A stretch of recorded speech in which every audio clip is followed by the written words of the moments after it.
Ya, mahasiswa menebar teriakan. 17+8 menggelora. DPR menanggapi janji tak sekedar kata. Rapat evaluasi digelar, tunjangan dibekukan. Apakah respon ini sesuai dengan harapan mahasiswa? Kita akan ulas bersama dengan Koordinator Media BEM seluruh Indonesia, Theo Ramadan. Kita juga mencoba untuk menghubungi sejumlah narasumber lain, termasuk juga perwakilan juru bicara Kepresidenan dan DPR RI, namun masih belum bersedia bergabung. Saya sapa Mas Theo nih. Assalamualaikum, selamat malam Mas Theo. Halo. Halo Mas Theo, bisa mendengar suara saya? Mas Theo, selamat malam. Ya, pemirsa, kita akan membahas mengenai 6 poin ya keputusan DPR yang disampaikan, termasuk juga salah satunya mengenai tunjangan, penghentian tunjangan, dan juga mengenai gaji untuk sejumlah anggota DPR yang dinonaktifkan terkait dengan respon terhadap aksi unjuk rasa yang terjadi. Kita panggil sekali lagi ya, Mas Theo, selamat malam. Halo Mas.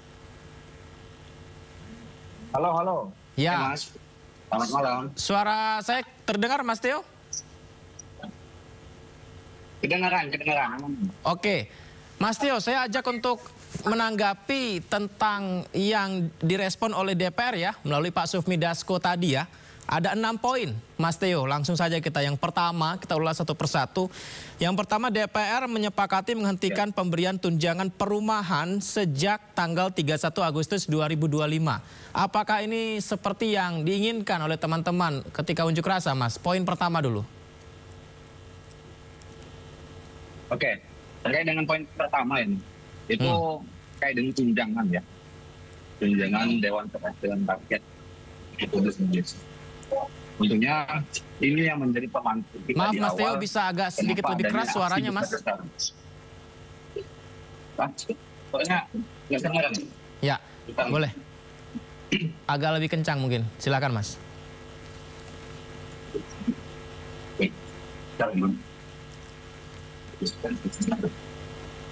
Cek, aman suaranya? Ya, aman Mas. Silakan dilanjutkan. Halo. Oke.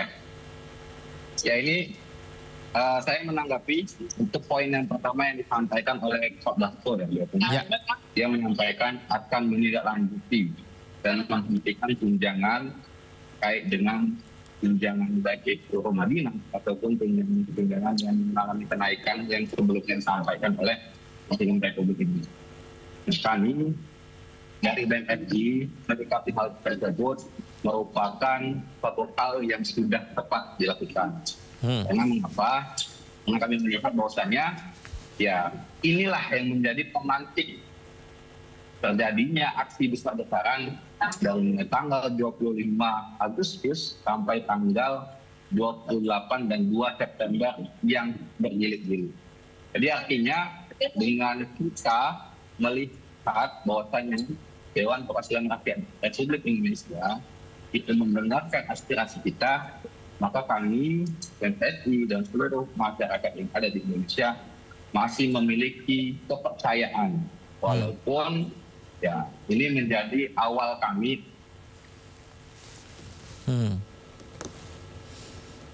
Ya, Mas Theo.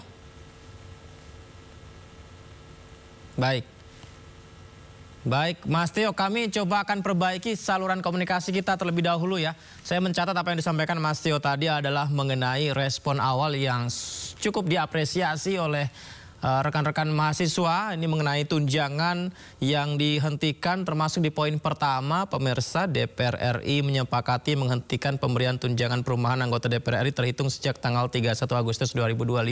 Poin pertama yang kita bahas bersama, dan kita akan simak kembali yang disampaikan di sore hari tadi, jawaban tuntutan 17+8 tentang tunjangan perumahan anggota DPR juga masuk di sana, dan penghentian pembayaran hak keuangan anggota DPR yang dinonaktifkan berikut ini.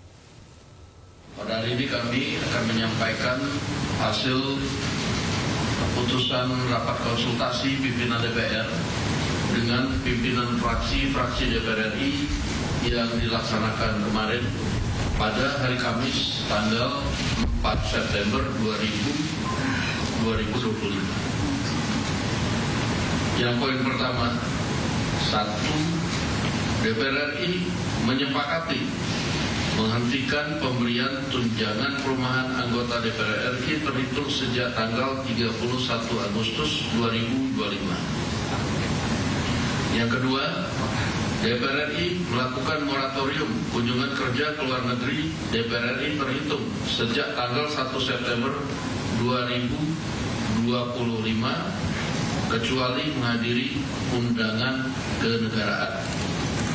3. DPR RI akan memangkas tunjangan dan fasilitas anggota DPR setelah evaluasi meliputi biaya langganan, A. daya listrik, dan B. jasa telepon, kemudian biaya komunikasi intensif, dan biaya tunjangan transportasi. 4. Anggota DPR RI yang telah dinonaktifkan oleh partai politiknya tidak dibayarkan hak keuangannya. 5. Pimpinan DPR menindaklanjuti penonaktifan beberapa anggota DPR RI yang telah dilakukan oleh partai politik melalui mahkamah partai politik masing-masing dengan meminta Mahkamah Kehormatan DPR RI untuk berkoordinasi dengan mahkamah partai politik masing-masing yang telah memulai pemeriksaan terhadap anggota DPR RI dimaksud. 6. DPR RI akan memperkuat transparansi dan partisipasi publik yang bermakna dalam proses legislasi dan kebijakan lainnya. Ditandatangani oleh pimpinan DPR RI, Ibu Puan Maharani, saya Supmi Dasko Ahmad, Pak Sa'ad Mustafa, dan Pak Cucun Ahmad Samsurijal. Itu yang pertama. Adapun sebagai bentuk transparansi apa yang kemudian sudah dilakukan evaluasi dengan total yang akan diterima oleh anggota DPR berupa komponen-komponen tunjangan serta hal-hal lain, ini kami akan lampirkan dan nanti akan dibagikan kepada awak media. Khusus untuk bagi anggota yang telah diproses nonaktif oleh mahkamah partai masing-masing, tadi sudah disampaikan bahwa pimpinan DPR telah juga menulis surat kepada pimpinan Mahkamah Kehormatan Dewan untuk berkoordinasi dengan mahkamah partai masing-masing anggota untuk ditindaklanjuti sesuai dengan ketentuan. Demikian kami sampaikan dan kami ucapkan terima kasih. Pak Sufmi Dasko, dan menarik kita kembali terhubung lagi bersama Mas Theo. Mas Theo, sudah aman saluran komunikasi kita? Halo Mas Theo? Halo. Ya, sudah terdengar suara saya ya Mas ya? Oke. Langsung saja kita Mas Theo, ini seperti poin ketiga juga Mas. Selain bahas tentang di poin pertama tunjangan perumahan yang dihentikan, ada poin 3 juga memangkas tunjangan dan fasilitas anggota DPR setelah evaluasi meliputi biaya langganan, daya listrik, jasa telepon, kemudian biaya komunikasi intensif dan biaya tunjangan transportasi. Ini sebagai jurnalis kan mencoba untuk netral ya Mas ya. Ini apakah nggak terlalu banyak yang dipotong untuk anggaran anggota dewan sehingga mereka dapatnya tidak sebanyak seperti sebelumnya, Mas Theo? Ya, Mas menanggapi yang poin pertama tadi ya Mas ya. Silakan. Dengan rakyat Republik Indonesia itu merupakan hal yang keliru dan sudah pasti kebijakan itu dikeluarkan sangat-sangat tidak tepat di tengah masyarakat merasakan dampak yang dari beberapa kebijakan yang menyengsarakan mereka dalam tanda kutip di rakyat Indonesia. Mereka membuat kebijakan yang membuat rakyat menjadi marah. Dengan apa? Dengan menaikkan tunjangan Dewan Perwakilan Rakyat itu sendiri. Padahal yang sejatinya yang harus dipikirkan itu bukan wakil rakyatnya, tapi rakyat Republik Indonesia. Sehingga tunjangan itu ini menjadi amarah umum. Sehingga ada tagline bubar ini. Dewan Perwakilan Rakyat Indonesia sendiri. Maaf Mas Teo, suaranya mungkin bisa agak lebih kencang lagi Mas Teo, atau mic-nya lebih dekat lagi.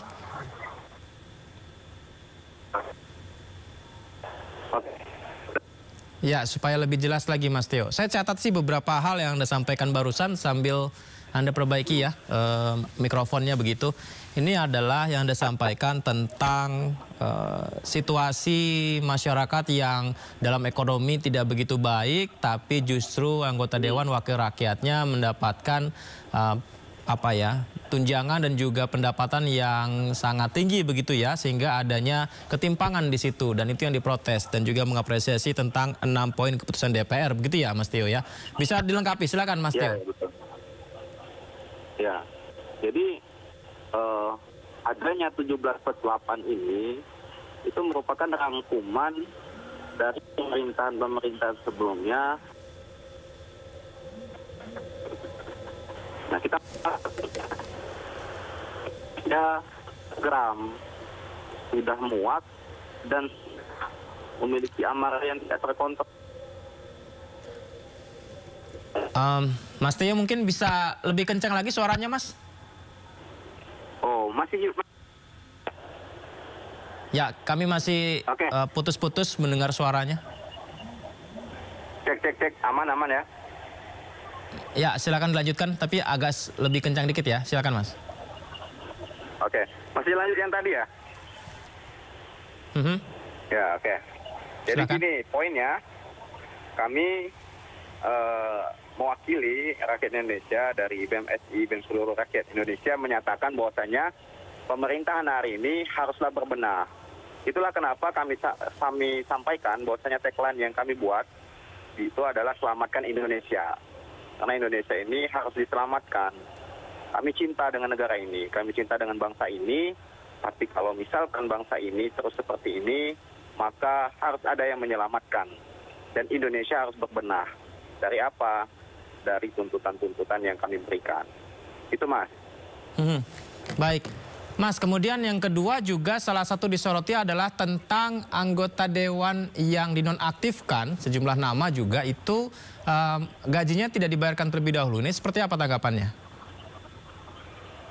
Oh, itu juga yang menjadi polemik masyarakat hari ini. Bahwasanya mereka yang diamanahkan sebagai wakil rakyat malah menantang rakyatnya itu sendiri. Dengan berjoget-joget, dengan mengatakan bahwasanya gaji 3 juta itu nggak seberapa dan lain sebagainya. Sehingga ya dengan penonaktifan rasanya itu merupakan keputusan yang tepat. Karena mengapa? Karena tadi jikalau misalkan mereka menginginkan kekayaan dari amanah wakil rakyat, maka berhenti saja. Karena wakil rakyat semestinya adalah amanah yang dipertanggungjawabkan, yang dilaksanakan atas dasar kecintaannya kepada rakyat itu sendiri. Bukan malah menantang rakyat itu sendiri. Nah, baik. Itu. Baik Mas Teo, semoga saja ini bukan hanya hasil akhir ya Mas Teo, karena nanti ada deadline juga yang +8-nya tadi 31 Agustus 2026 ya Mas ya. Semoga forum dialog ini bisa menjadi salah satu jalan terbukanya dialog bersama dengan pemerintah dan anggota legislatif ya, sehingga tidak perlu ada aksi unjuk rasa yang berlebihan dan negara kita menjadi lebih baik lagi. Mas Teo, makasih banyak. Semoga nanti kita bisa berkesempatan berdialog lagi ya Mas ya. Selamat malam. Assalamualaikum.